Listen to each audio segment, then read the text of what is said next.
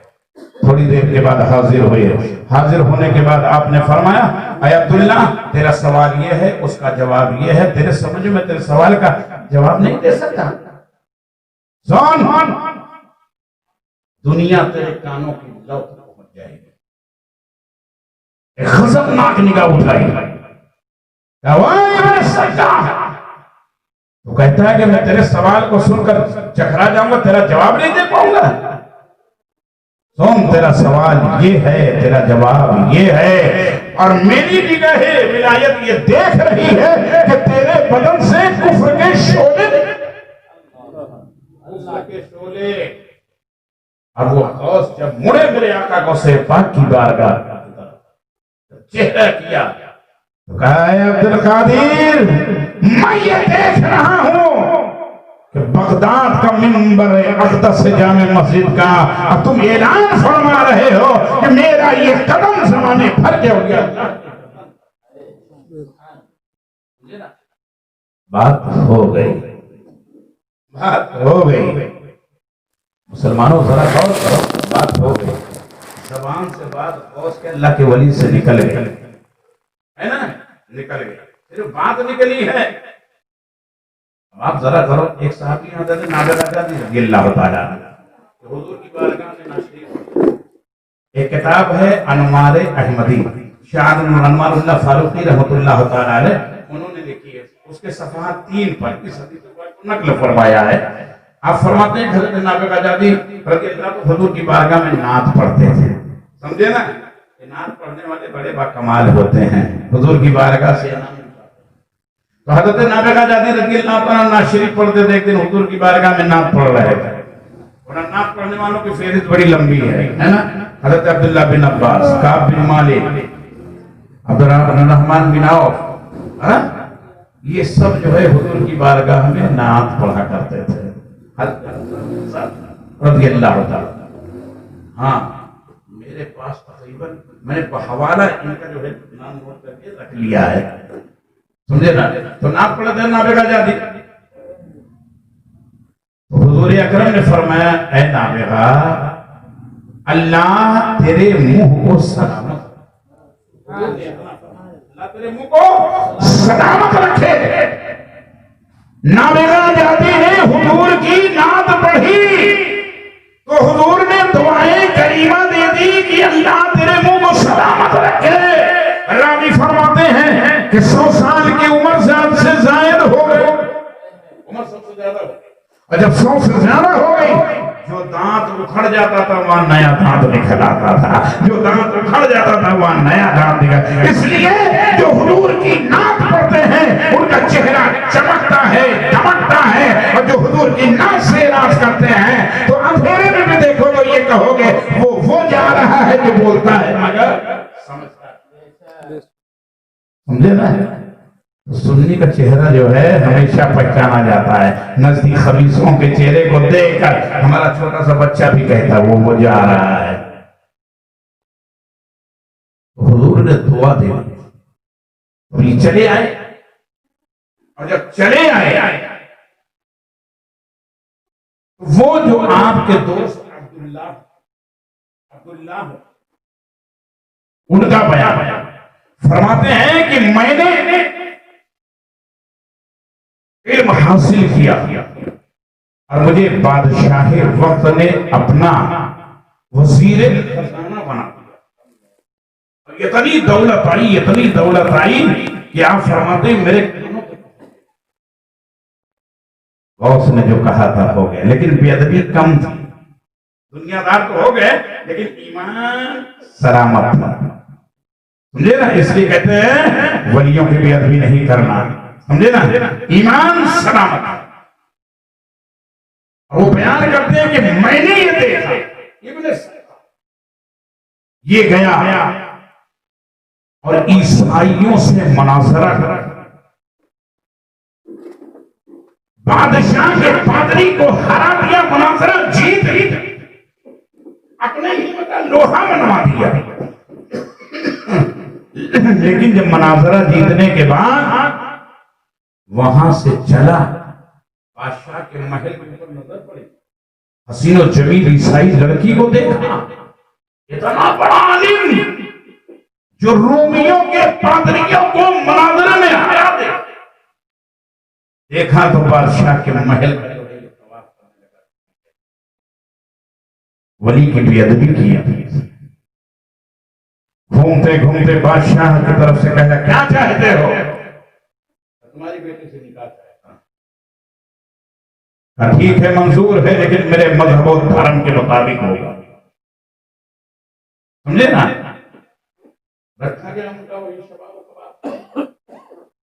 کھا لیا۔ ایک لڑکی کے لیے اتنا بڑا عالم وقت، اس لیے کہتے ہیں کہ ولیوں کی بارگاہ کی بے ادبی نہیں کرنا، ورنہ ولی کی زبان سے جو نکل جاتا ہے وہ ہو جاتا ہے۔ بیمان ہو گیا، نکاح ہو گیا، ان کے دھرم کے مطابق نکاح ہو گیا اس کا، اور جس وقت وہ کمرے دہلیز پر پہنچتا ہے، بدن میں ایک سوزش جلن پیدا ہوئی، اور جلن جب پیدا ہوئی تو بڑے بڑے آبلے جو ہے بدن میں پڑ گئے، اور آبلے کا پڑنا تھا کہ آبلے پھٹ بھی گئے اور اس سے بدبو نہیں، ابھی تحقیق میں قدم رکھا، اندر کمرے میں گیا بھی نہیں ہے۔ بادشاہ وقت نے اسے اٹھوایا، اٹھانے کے بعد جو ہے شہر کے باہر جو ہے اتنا بڑا عالم تھا، لیکن ظالم ایک ولی کی بے ادبی کیا تھا، ان کے زبان انور سے نکلے ہوئے الفاظ درست ہو گئے۔ عبداللہ فرماتے ہیں خدا کی قسم ایسے ہی پاؤں رگڑتے رگڑتے رگڑتے رگڑتے مر گیا، توفیق نہیں ہوئی، اور جو چاہتا تھا جانے والا اس سے وہ کہتا تھا کہ وہ ولی کی بے ادبی کا نتیجہ ہے، ولی کی بے ادبی۔ اور عبداللہ کہتے ہیں خدا کی قسم وہ وقت بھی آیا، وہ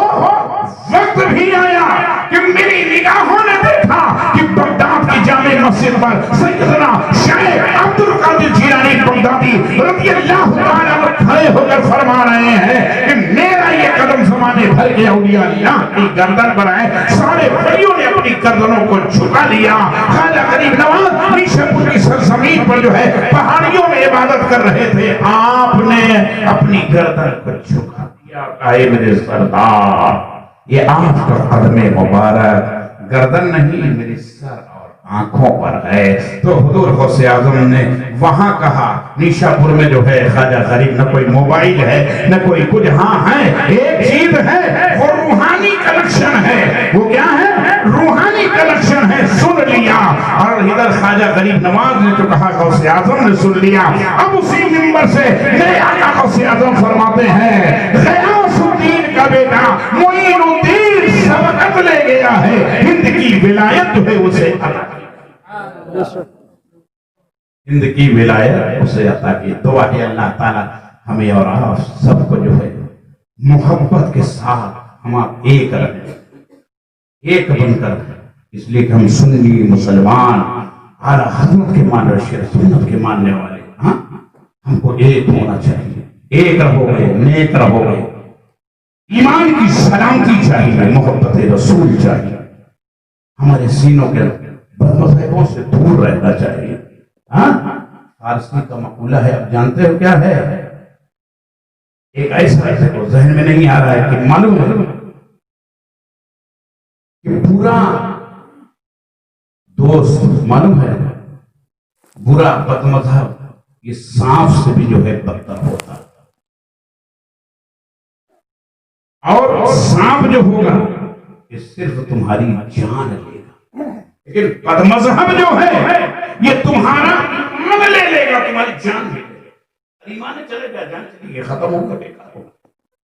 اس لیے بچنا چاہیے، ہے نا؟ ایک بات بتا دوں ہم کو، دیکھیے آج دیکھیے کتنے ہم دیکھ رہے ہیں کون کون نہیں آیا، کتنے نوجوان گھوم رہے ہیں۔ مسلمانوں یہ میلاد شریف ہے یا گھیا کی محفل ہے، بڑے بڑے علماء اعظام بزرگان دین جو اپنے وقت کے محدثین تھے وہ ہمارے کام کی تعریف کر کے گئے.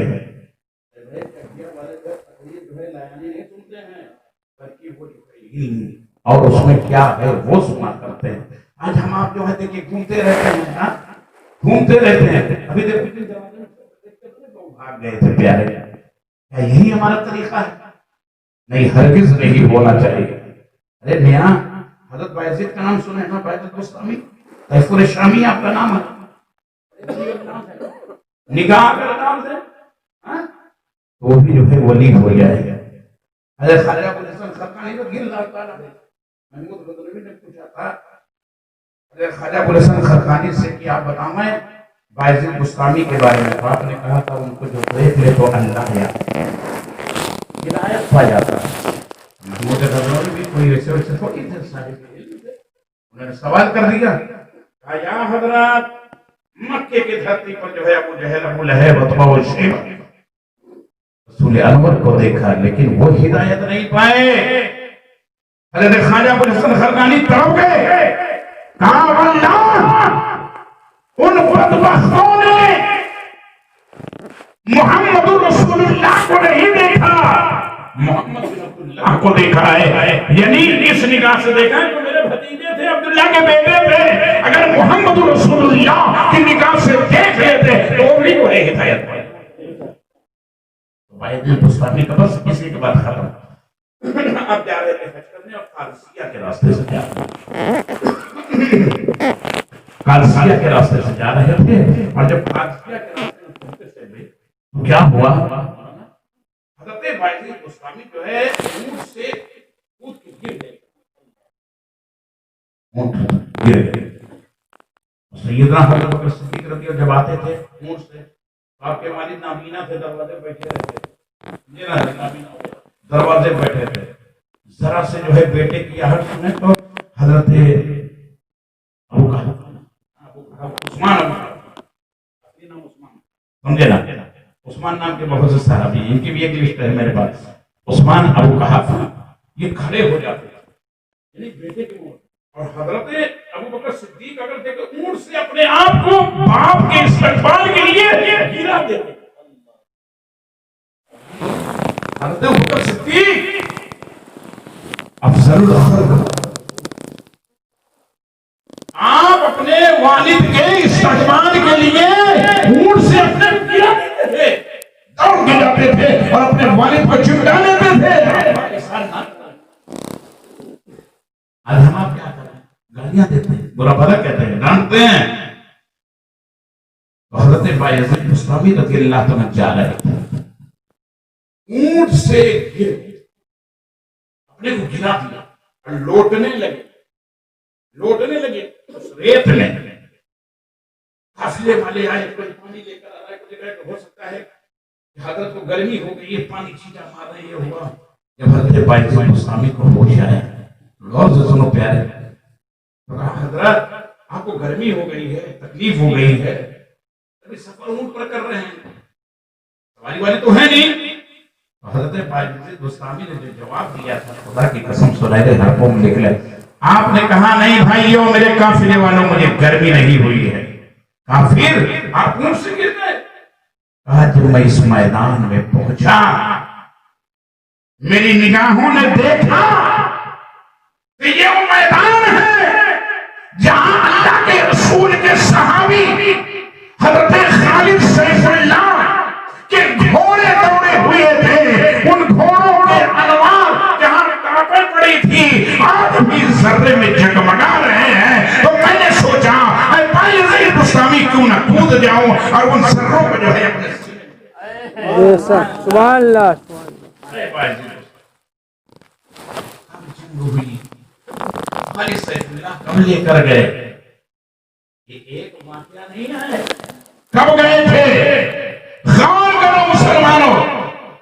حضرت خالد سیف اللہ رضی اللہ تعالی عنہ قادسیہ کے جنگ میں اپنے گھوڑے دوڑائے, گھوڑے سے